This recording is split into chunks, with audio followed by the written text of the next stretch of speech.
Hi everybody, I'm Sean from Follow the Camino and welcome to another episode of Camino Talks.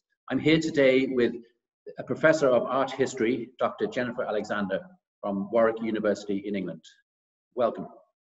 Thank you. Okay, so Dr.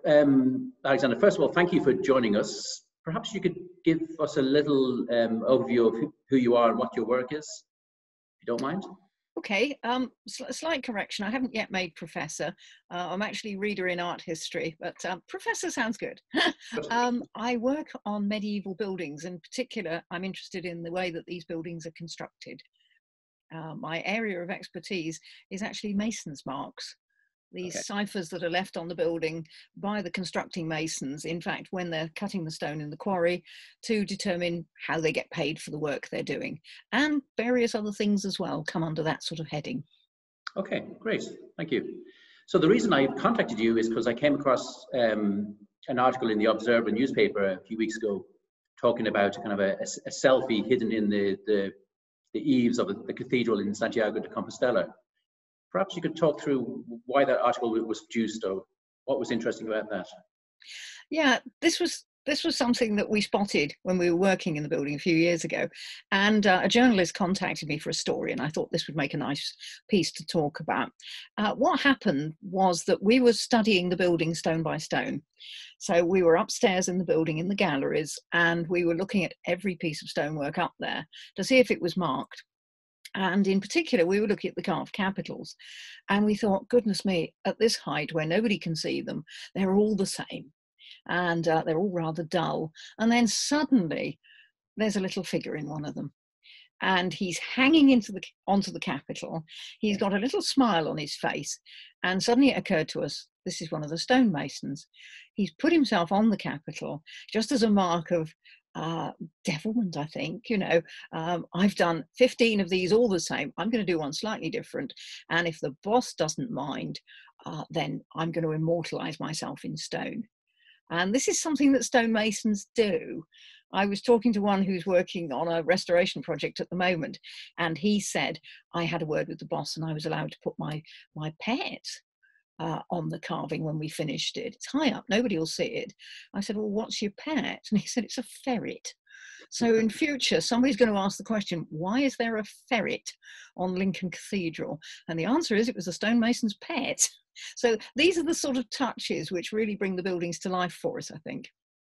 Okay, and we'll talk about, I suppose, the life and how cathedrals get constructed in a moment, but perhaps in relation to the cathedral in Santiago de Compostela, could you maybe fill us in a little bit on its history or its importance, particularly from the medieval ages, which is your speciality? Yeah, it's a vitally important building because it's, oh gosh, where does one start? Okay, ever since the relics of St. James were found in northern Spain, there's been some sort of building on the site, a place where people can come to meet with the saint. And that's still the case. In the crypt under the east end of Compostela Cathedral, there are still the relics of St. James, and that's what the faithful come to visit.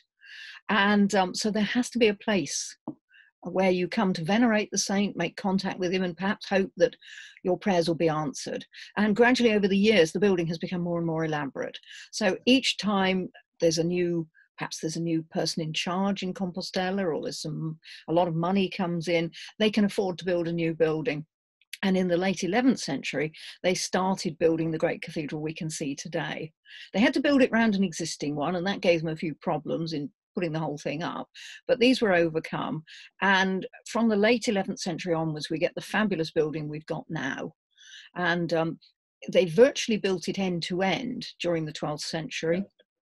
Finishing with the great Portico de la Gloria, where the pilgrims enter the cathedral, this marvellous sculptured portico with the figure of Christ on it and the wonderful musicians round the arch. And then in the 18th century, they added a new facade in front of it, which is the outside view we have of the cathedral now, a great Baroque splendour. And also at that time, they added a lot of ornamental work around the high altar to make it really very special. Yes. It's very elaborate, it's very colourful, and it fills that eastern space around the high altar. So the whole place celebrates the saint. it's also a very practical building. It doesn't have the problems, it would never have the problems that Notre Dame had in Paris. It can't burn down because it's got a stone roof with a stone vault under a stone roof. So it's completely fireproof. It's also got a fabulous acoustic, and it's brilliantly designed so that large numbers of pilgrims can move through the space at any time without disturbing any service that's going on. Yes. Okay. So it is the ultimate brilliant design for a medieval church. It's fulfilling lots of functions, and it can do them as well now in the 21st century as it could back in the 12th. And in your knowledge, how does it compare as a building to other kind of cathedrals around the world? Like, is it? Okay.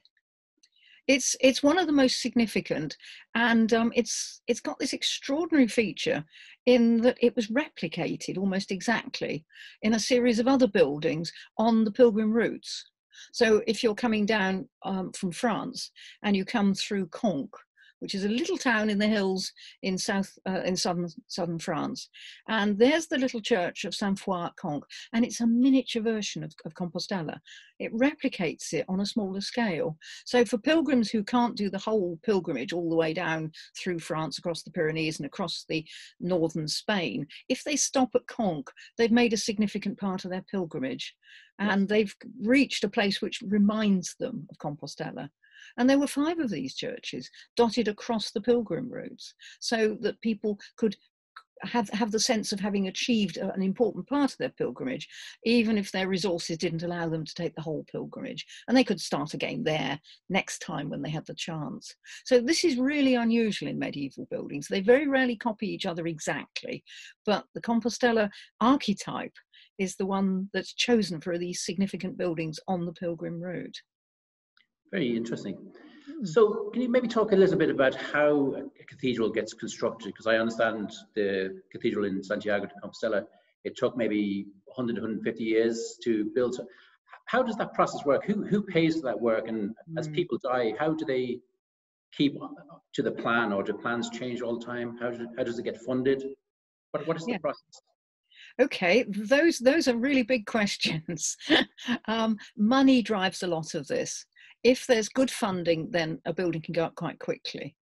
And we've got a very useful document, the Codex Calixtinus, which may be familiar to your viewers, which actually tells us that there were 50 masons who were working on this building when it first started. And we had one of those amazing moments when we were processing our results from gathering the masons' marks, and we realized we got 50 different marks. It was almost as if they were there. We picked up on this team. So if the funding is good, then you can build quite quickly. And this is usually the responsibility of a dean rather than a bishop. But if you've got a bishop who's enthusiastic, he can really push things along. And that's what we think was happening at Compostela. The accounts always describe it as the work of the bishop because the bishop is the senior man and it's appropriate to do so. And we think that that's probably the case at Compostela, where the bishop is driving the works. So he's the one who goes and talks to people like the king and persuades the king that this is a project that he should fund, or there may well be wealthy merchants who want to contribute, but it's the funding that drives it. But there's a little known fact about Compostela, and that is that they were going to do a huge building project in the 14th century, and they started it, but they never got very far with it. And if you get the chance to get inside the closed-in area around the east end of the cathedral, you can actually see the footings of this abandoned project. So there, I think the money ran out. But that would have made the building even bigger. And that would have completely changed the area around where the high altar was and where St. James is. But clearly there, the money didn't last. Yes. But just the sheer organisation of this, finding the quarries, finding the workforce, bringing them all together, training up people to be stonemasons, to do the work, getting a designer, getting a master mason with the vision that fits with what you need. Yes. All of these are huge questions, and we don't unfortunately have a lot of the answers yet, because the documentary sources that would tell us these things don't exist. Okay. So that's the problem. The main document we've got is the monument itself, and so this is why we study the monument very closely to see what it will tell us about itself. And often we get some very interesting answers that way. Okay. So you've mentioned several occasions the Mason's marks. So I've read in another article that can be described maybe as the medieval version of the IKEA flat pack instructions. So what are they, and why are they important, and why are you involved in cataloguing them and researching them? Yeah, that's exactly it. It's how to put something together without written instructions, because the moment you have written instructions, somebody will read them wrongly. I think we've all got an IKEA bookcase somewhere with one of the shelves in backwards. Yes. It's so easy to get it wrong if you're working from written instructions. Okay, let's project that back into the Middle Ages, where literacy was not common. So you have to find ways of conveying information from one group of people to another, which works outside literacy. And what we discovered at Compostela was a really neat system. In order to build some of the arches upstairs in the gallery round the high altar, they put a coding system, little mark that went on the flat block that sits on top of the capital. And that mark told the masons which stones made up the arch that was standing on it. And it's obvious that this was a system that was worked out on the ground. They checked the fit of all the blocks to make sure they made a good arch, and then they put these coded marks on them so that, for instance, a 5-point star, all the stones with that mark on it would go in the same arch, and they'd know which arch it was because there on the block above the capital is a little 5-point star. And so that was what they did. And it's very interesting that it's a system that's only used by one of the master masons, because at the point where there's a change of design in the building, they stop using that system. But it's a brilliant way of making sure that everything fits perfectly. Okay. And are those marks applied at the quarrying stage, or when they're transported to the site, or do they differ throughout the process? Well, that's a good question. I think it's got to happen in the workshop, where they're shaping the wedge-shaped blocks that make up the arches. They're a bit like pineapple chunks when you open a tin of pineapple. They're wedge-shaped and they fit precisely to put the arch together. So we think that it's where they dry assemble the arch. So that's happening in the workshop. One of the things we found, which is a little bit complicated, is to do with the scaffoldings. When you're building, you put up a scaffolding and you work off it to assemble something. Well, we worked out that on the two sides of the building, they have to have a separate scaffolding. So that was a slightly different system. When they're building the ring of arches round the east end upstairs, they've got one scaffolding, and there's a little bit of interchange up there. Obviously, once they had the mortar on the blocks, the fit wasn't quite so good. So you can see them swapping between the arches. The first two on each arch have got the right symbol on. And then on one or two of them, they're starting to swap them around because they pick up the stone and they put it up and it's not right.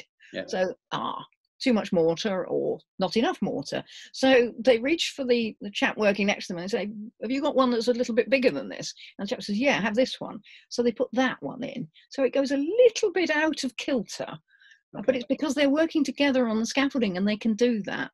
Whereas on the two sides of the building where they've got different scaffoldings, they can't do that so easily. It would mean going up and down the ladders and, it would be difficult. So we're getting a lot of insights on the way that these people are working. And it's all very practical. That's the point. Yes. So you spoke about doing a study in the cathedral. So my understanding is that was kind of funded by the Galician regional government. So what was the purpose of that study, and what is the outcome, or is the work still to be done? Yeah, the purpose of it was to explain to people how the building work of the late 11th century got started, what they managed to achieve in that first building phase. So we were working, as you say, funded by the Galician regional government. They were very kind to us. And we work as part of a team with people from the University of Santiago de Compostela, who had expertise on sculpture and on economic geography and aspects of that. And we published a book at the end of it. Okay. In Spanish, which sold out almost immediately. So it hit the spot. Very good. This wasn't intended to be some sort of dry academic tome, but was written in a way that made it accessible to people. And we had some very good responses to it. And I also know that the cathedral has been undergoing renovation in the last number of years. So did your work feed into that, or do you know if that renovation is continuing? Or Right, yes, there's been an ongoing programme. Obviously, with a building of that age, there's always work to be done. And they've been doing a lot of conservation work high up on the paintings on the vault, which are an important series of 18th century paintings. And yes, the building's still full of scaffolding for that.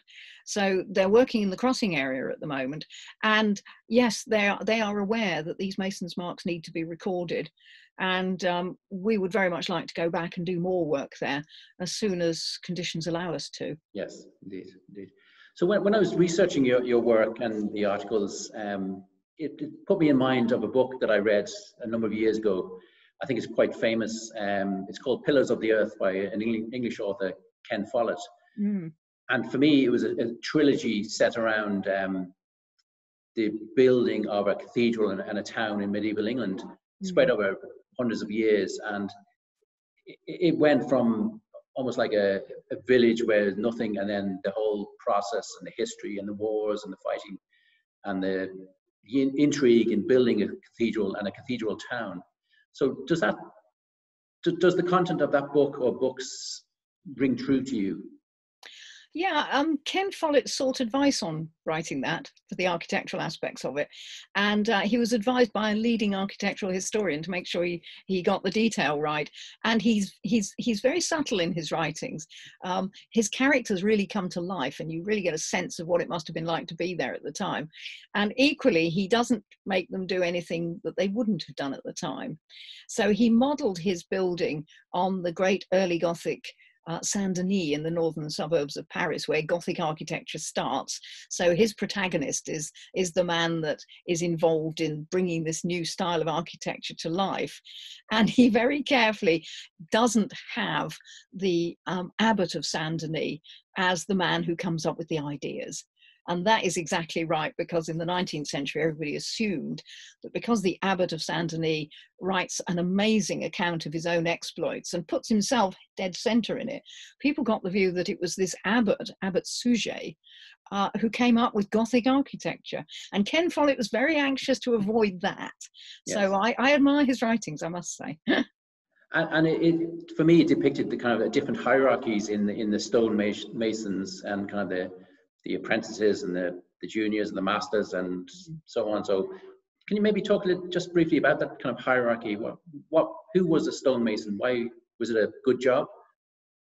Right, it's a slightly strange job, because during the Middle Ages, most people, when they reached sort of 12 or 14, would be looking for an apprenticeship.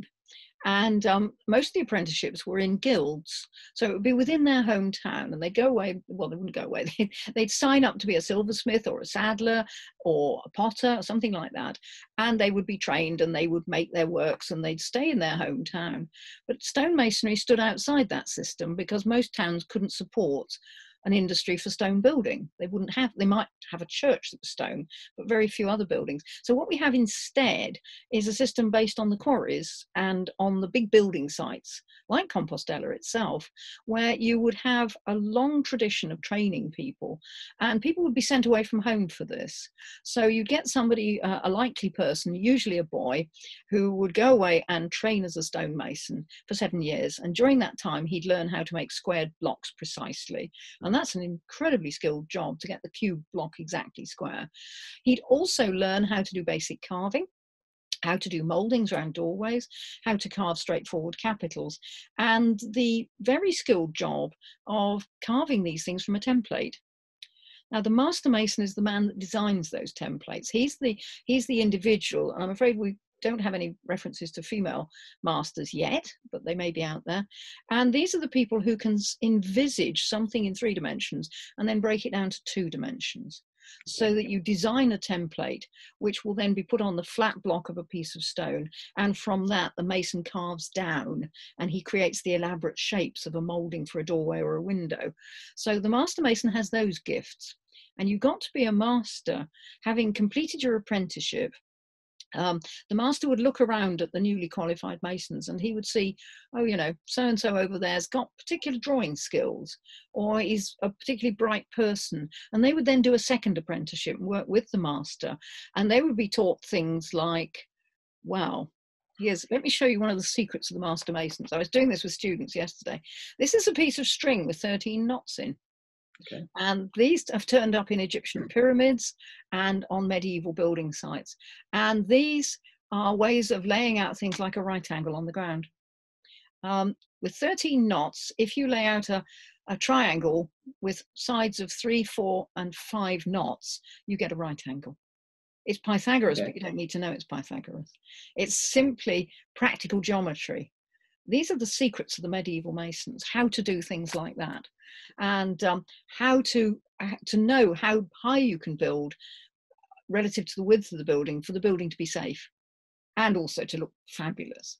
Yeah. So this is where the second apprenticeship comes in, and we know about these from the pay rates. You suddenly get a master with an apprentice, and the apprentice is paid at the same rate as the regular masons, but he's still called an apprentice, so he's the master's apprentice, and he's the one that's being shown practical geometry and also how to run the site, how to keep the supply of stone running, because they don't store stone.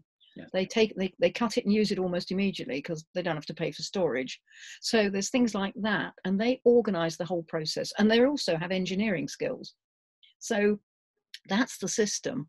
And it meant that highly skilled individuals could come from very humble backgrounds and rise to be really significant people.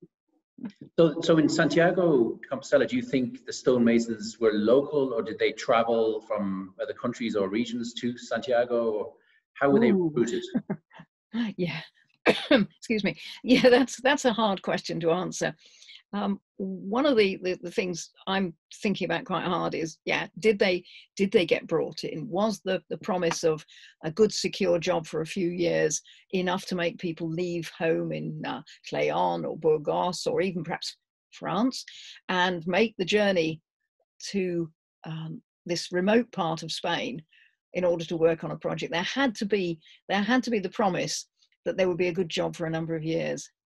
I mean, the examples in England we have where they're going to put up a new building. If it's a monastic house, the mother house will sometimes send over its master and a few key people to work on the site, and then they establish the site and stay there. And then they bring in local people to train, so that by the second generation, it's local people. They do it that way, and I'm wondering if something like that was working in Spain as well. Where did they get their master from? You know, when the clergy sat down and said, right, we can go ahead, let's start the building project. Where did they go for their master? Yes. Indeed. Yeah, this is the big question, and a lot of people want it to be possibly from southwest France, and other people are saying no, couldn't possibly be. So there's a lot of debate around this, and the arguments go backwards and forwards. Okay, and the material for the cathedral in Santiago, so do you think that would have been quarried locally, or again specialized in? Yeah, it's granite. It's a particularly intractable material, and they've done amazing things with carving it. And I'm not completely sure that we know where the quarries were.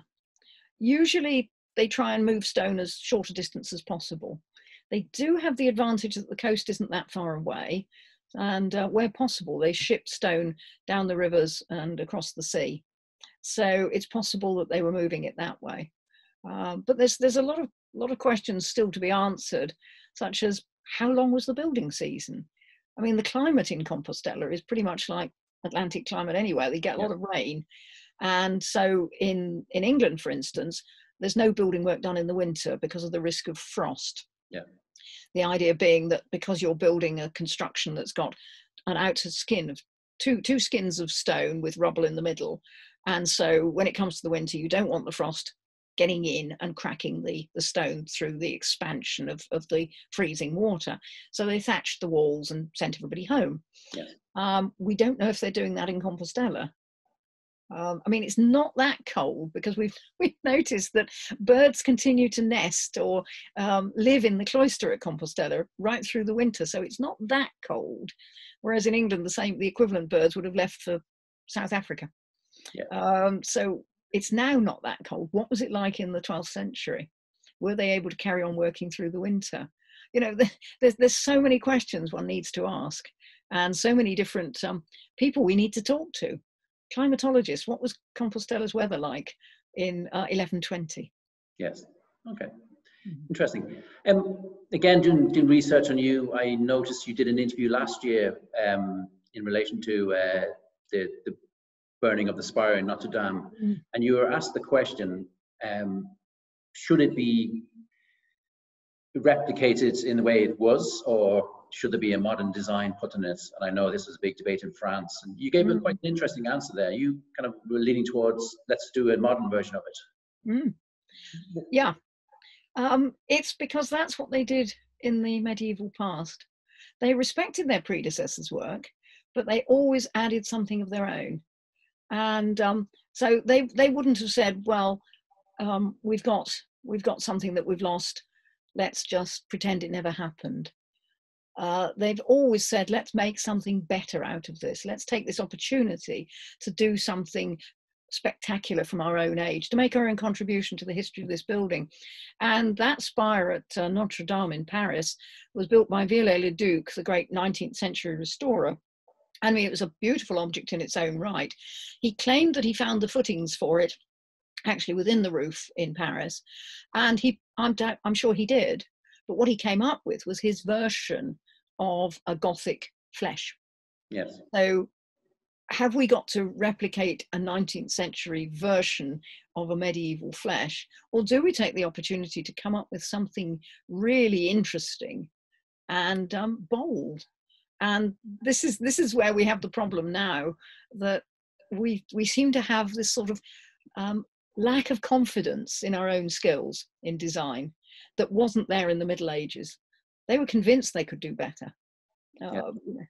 So it would be nice if there was an architect of great vision around now who could come up with something spectacular and not just a terrible pastiche, but equally spectacular in a very positive way that people could relate to. So it's probably an impossible brief. Okay. So does that mean then that the kind of the skills and the kind of the masons of the medieval age, has that kind of job kind of almost died out? Is it because we don't have enough of them anymore? Not true, no. The skill set is still there. It's coming from a different area now. A lot of stonemasons these days are people that have been through art college, and they are sculptors and workers in stone. But having said that, a lot of the medieval techniques are still alive. And there's an amazing site in France, near the town of Auxerre. There is a castle. They're building a castle out of a quarry, a place called Guédelon, where they have this remarkable project, and stonemasons and carpenters and tilers and rope makers and all sorts of ancillary trades around all of that have come together, and it's a training shop. And people there are learning how to build like medieval masons, and they're constructing this wonderful castle out of their quarry, and they're using existing skills and discovering how effective they are. And what's extraordinary is that we're moving back to some of those skills. In quarrying, for instance, the traditional way of quarrying is you drill a hole, you take an iron wedge, you drive a series of these iron wedges in the holes you've done in a line, hit them with a mallet, and the stone breaks off the surface. Well, in the more recent past, they've been using explosives for this. But now architects, conservation architects are saying, this is proving to be a problem because you're setting up problems within those stone blocks that you're breaking off with the explosives. It's weakening the stone. Yeah. And you don't always see it immediately, but after a few years, suddenly that stone fails. So let's actually go back to the plug and feathers, this idea of using the wedges and the mallets. So the medieval technology is still very much around, and people are still using it because it works. Interesting. So, I mean, yeah, we could do with more people training to be stonemasons. because there is a slight shortage of them. A lot of students want to go on to be painting restorers, which is fine. We need them. But some of the big projects could do with a few more stonemasons. Very good. So one last question, and I really appreciate your time. In terms of the cathedral in Santiago, was anything that really surprised you, that you didn't know about it, that you discovered? Well, apart from finding this little stonemason that was a delight, it was the fact that we discovered this assembly system, because we'd speculated that something like this would exist. You know, this business of marking up the blocks on top of the capitals with the coding for the arch stones. We'd speculated that that probably existed for a number of sites, but we assumed that it was on the invisible faces of the stone blocks, because you only need to see it when you're holding the stone block in your hand, and then goes in the building and nobody sees it. We were expecting we might find it, but this is the first time we've actually found it on a building. So that was a nice moment when we were looking at it and saying, hang on a minute, what's going on here? Ah, we know what they're doing. Yes, that was nice, because you find, I mean, you find these assembly marks on everything that's being constructed up until the recent past. You know, if you look at great big steam engines, if you close up on the bearings on a steam engine, they're quite often stamped, because the bearing's made up of lots of different elements, and they've all stamped with the same number so that it goes together in the right order. And they're on gun mechanisms. I've seen them on stained glass. They're on timber buildings, a lot of them on timber frame buildings, to get so that the joints fit together perfectly. But to find it on a stone building like that was a first. Okay, great. Well, listen, Dr. Alexander, we really appreciate you taking the time to talk to us. It's a very interesting topic, and obviously it's very close to a lot of people's hearts in terms of the Camino and the cathedral, which is one of the key parts of the Camino. So thank you very much for your time. You're most welcome. It's been fun talking to you. Great. Thank you. Bye-bye.